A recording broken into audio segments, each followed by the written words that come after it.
မြတ်စွာဘုရားရှင်ကိုရောမြတ်ကြီးရဲ့အပြင်အောင်တော်မူခြင်း၈ပါးဆိုတာကမာနကိုအောင်မြင်တော်မူခြင်း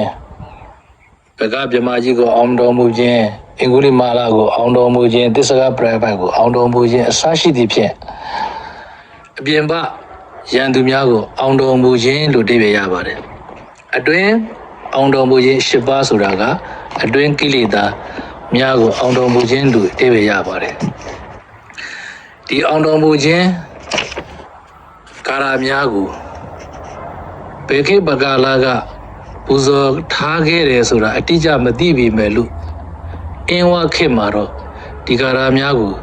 တင်ကြပို့ချနေကြပြီထင်ရှားနေပြီလို့ဆိုပါတယ်ဒီကာရတော်များကိုလည်းပဲနေတရားရေးထားကြတာများစွာရှိပါတယ်ညောင်တုံးမြို့ရွှေရင်သာတိုက်ရွှေရင်သာတောရတိုက်လင်္ကာနေတရားသစ်ကျမ်းပြုစံကြောင်းဆရာတော်ဘုရားကြီးကလည်းပဲရေးသားတော်မူထားပါတယ်တာယာဝတီဥညရာကလည်းပဲနေတရားအကျယ်ရေးထားတာရှိပါတယ်အခြားသောပညာရှင်တို့ကလည်းရေးသားတာရှိပါတယ်ဒါကြောင့်ဒီကာရများသည်သမိုင်းဝင်ကာရများလို့အဓိပ္ပာယ်ရပါတယ်အဲ့ဒီသမိုင်းဝင်ကာရ၈ပုဒ်ကိုအတွင်းအောင်ခြင်း၈ပါးဖြင့်ပူဇော်ပါမယ်အဝိဇ္ဇာအန္တကောတာမိတတေတနာဇလပုစေဓမ္မဒါနာနေကမေနေခမေတိဒေသနာညာနာဒေဇတာဧတေနသစ္စာဝိဇေနဟောတုမေဇေယမင်္ဂလံမဟာမောဟန္တာကာရေနအဘိပုတေမဟာဇနေပညာစကုံလဘပေတိဉာဏလောကေနသောစီနောဧတေနသစ္စာဝိဇေနဟောတုမေဇေယမင်္ဂလကံရာဂာရိအကိဇာလေဟိတထကာယမဟာဇနံနိဗ္ဗာပေတိနရနာထောအထမေခင်ကဝါရိနာဧတေနသစ္စာဝိဇေနဟောတုမေဇေယမင်္ဂလကံစတုရောဂေဟိဝောရှန္တေကံမိရေတန္တာရဏဝေဩဒ္ဒရေတိမဟာဝီရောဓမ္မနာဝါယနာယကောဧတေနသစ္စာဝိဇေနဟောတုမေဇေယမင်္ဂလကံတန္တာရစာရကံလောကနိစ္စံဒုက္ခေနပိလိတံနိဗ္ဗာနပူရံပါပေတိယနတိနသောစီနောဧတေနသစ္စာဝိဇေနဟောတုမေဇေယမင်္ဂလကံကတ္ထမုခာရိတဗ္ဗေဟိတထကာယမဟာဇနံနိဗ္ဗာပေတိမဟာတိတောနာထောတိလောကဝိဇဂောဧတေနသစ္စာဝိဇေနဟောတုမေဇေယမင်္ဂလကံတန္တာရဒုက္ခကန္တာရောကိလေသာသောရပိလိတံခေမန္တဘူမိန်တာရေတိတတ္ထဝါဟောဝိနာယကောတထဝါဟောဝိနာယကောဧတေနသစ္စာဝိဇေနဟောတုမေဇေယမင်္ဂလကံပိစတာလိတာဝတ္တနိထတဝလောကံတာဒေဝကံပိဝိတဝဓမ္မရတံနိဗ္ဗုတောသောတာသဝေကောဧတေနသစ္စာဝိဇေနဟောတုမေဇေယမင်္ဂလကံအဝိဇ္ဇာအန္တကောတာမိတတေတနာဇလာပုစေဓမ္မဌာနာနေခမေတိဒေသနာညာနာဒေဇသာဧတေနသစ္စာဝိဇေနဟောတုမေဇေယမင်္ဂလကံမြတ်စွာဘုရားရှင်ကိုရောမြတ်ကြီးသည်အဝိဇ္ဇာဥခွန်တွင်၌ဖြစ်ကုန်သောတတ္တဝါများနှင့်တဏှာတန်လျက်၌ဖြစ်ကုန်သောတတ္တဝါတို့ကိုဒေသနာဉာဏ်တကူဖြင့်ထိုနေရာမှထွက်မြောက်စေတော်မူပြီးဤမှန်ကန်သောသစ္စာစကားကြောင့်ကျွန်ုပ်အားအောင်ခြင်းမင်္ဂလာဖြစ်ပါစေတင်သူတော်ကောင်းတို့အားလည်းပဲအောင်ခြင်းမင်္ဂလာဖြစ်ပါစေတည်းမဟာမောဟန္တာကာရေနာဘိဗုတေမဟာဇနေပညာစကုံလဘပေတိဉာဏလောကေနသောစီနောဧတေနသစ္စာဝိဇေနဟောတုမေဇေယမင်္ဂလကံမြတ်စွာဘုရားရှင်ကိုရောမြတ်ကြီးသည်မောဟမောင်ကြီးဖီစီနှိမ့်ဆက်ခြင်းခံရရသောတတ္တဝါများကိုဉာဏ်တော်တည်းဟုသောအလင်းရောင်ဖြင့်ပညာမျက်လုံးတို့ကိုရစေတော်မူခဲ့လေပြီဤမှန်ကန်သောသစ္စာစကားကြောင့်ကျွန်ုပ်အားအောင်ခြင်းမင်္ဂလာဖြစ်ပါစေတည်းတင်သူတော်ကောင်းတို့အားလည်းပဲအောင်ခြင်းမင်္ဂလာဖြစ်ပါစေတည်း ရာဂာရိအကိဇာလေဟိတတ္တကာယမဟာဇနံနိဗ္ဗာပေတိနရနာတောအထာမေကင်္ဂဝါရိနာဣတေနသစ္စာဝိဇေနဟောတုမေဇယမင်္ဂလကံလူသုံးပါးတို့ဤကိုယ်ွယ်အားဖြစ်တော်မူသောမြတ်စွာဘုရားသည်ယာကစာသောမီလျံတို့ဖြင့်ပူလောင်သော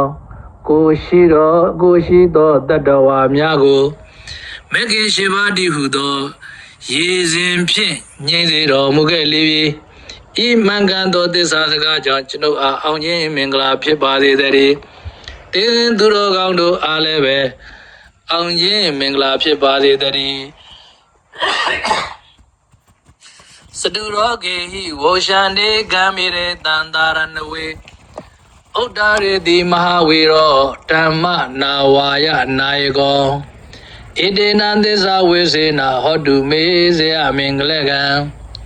ကြီးမြတ်သောလုံးလဝိရိယရှိတော်မူသောလူသုံးပါးတို့ကိုနိဗ္ဗာန်သို့ပို့ဆောင်တော်မူသောမြတ်စွာဘုရားရှင်ကိုရောမြတ်ကြီးသည်အလွန်နတ်ဆောက်သောတန္တရာဒီဟုသောသမုဒ္ဒရာ၌ဩဃ၄ပါးဒီဟုသောရေအလင်းတို့ဖြင့်နေမိုးမျိုးပါကုန်သောတတ္တဝါတို့ကိုတရားဒီဟုသောလှေဖြင့်ကဲ့တင်တော်မူခဲ့လေပြီဤမှန်ကန်သောသစ္စာစကားကြောင့်ကျွန်ုပ်အားအောင်ခြင်းမင်္ဂလာဖြစ်ပါစေတည်းတင်းသူတော်ကောင်းတို့အားလည်းအောင်ခြင်းမင်္ဂလာဖြစ်ပါစေတည်းတန္တာရသရကံလောကနေသံဒုက္ခိနာပိလိတံနိဗ္ဗာနပုရိပပေတိယာနတိနာသောစီနောဣတေနသစ္စာဝေစေနဟောတုမေဇယမင်္ဂလကံထိုမြတ်စွာဘုရားသည်တန္တရာနိုင်ခြင်းလဲလှူရှားပြေးသွားနေရပြီဇာတိဇာသောဆင်းရဲဒုက္ခဖြင့်အမြဲမပြတ်နှိမ့်ဆက်ခြင်းခံနေ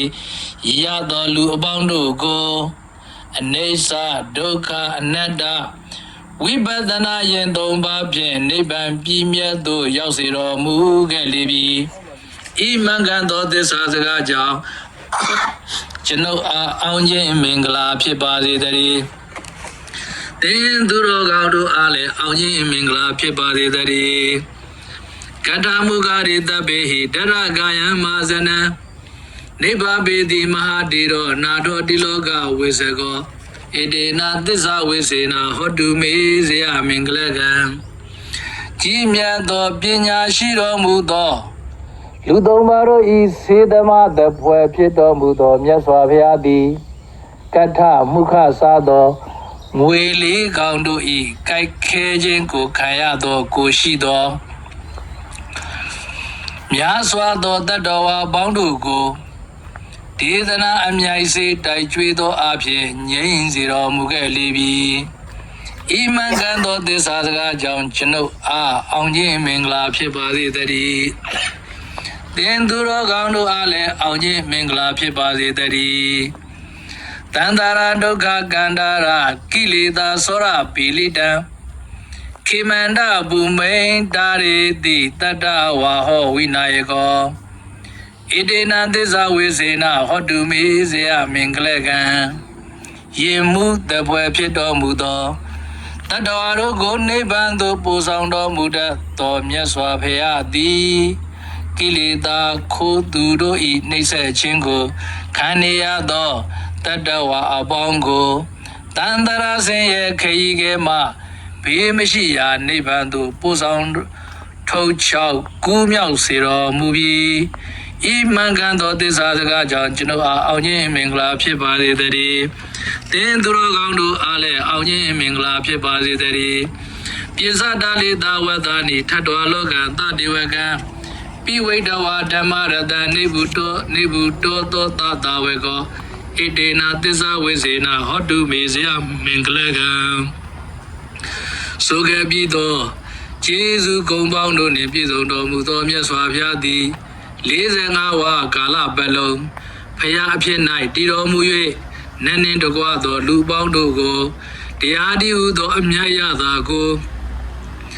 တောက်စေတော်မူပြီး၍တပိသားတန်ဃာတော်အပေါင်းနှင့်အတူပရိနိဗ္ဗာန်ပြုတော်မူလေပြီ ဤမှန်ကန်သောသစ္စာစကားကြောင့်ကျွန်ုပ်အားအောင်ခြင်းမင်္ဂလာဖြစ်ပါစေတည်းတင်သူတော်ကောင်းတို့အားလည်းအောင်ခြင်းမင်္ဂလာဖြစ်ပါစေတည်း